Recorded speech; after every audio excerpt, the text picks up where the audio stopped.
Soy, anong tanong mo, Soy? Ilang taon tayo sinakop ng hapon? Ilang taon tayo sinakop ng hapon? Yun. Oh, yun kay Chokoy. Anong sagot mo, ano? Chokoy, ilang taon ba tayo sinakop ng hapon? May siya. Ha? Isa. Hindi, sagutin mo. Ilang taon? Tansya ko mga mga 6 years to 7 years. Yun lang, sagot mo. 6 to 7 years. Si Taboy, ang sagot niya ay kompleto eh. May oras pa eh. Nasaan? Taboy, kailan yan? 1945, Oo. August 19, Oo. Oh. Anong oras? 1:30. Oh, 1:30 p.m. Nakita mo. Ano? Pen. Pen. Ay, ito.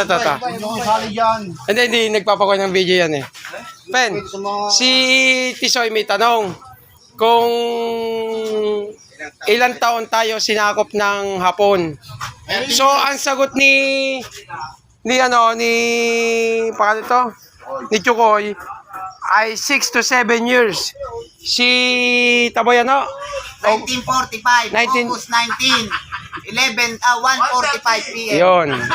1945, August 19, 1:30 p.m. Ayun, sir. Ito yun na po yun. Ikaw, ilang Di pa nakain taon? yun ng tanghalian. Hindi mabot ng taon. Hindi umabot. Ano? Hindi ba mo itong tao? Hindi. Hindi. Kaya nga hapon eh. Oh. Ayaw. Maghapon lang. Maghapon lang. Ayun. Maghapon lang pala eh. Ayun. Bakit, Peter? Yung kaping mainit, nausok, di ba? Oo. Ang apoy na sinisilaba, nausok mo. Palagay mo ba ano yung malamig na umuusok? Ha? Ano?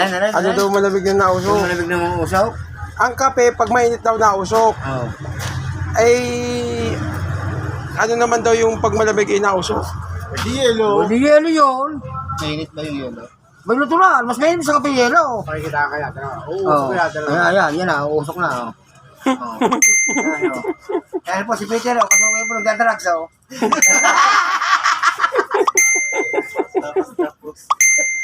Ay, gagawa ng pambalot.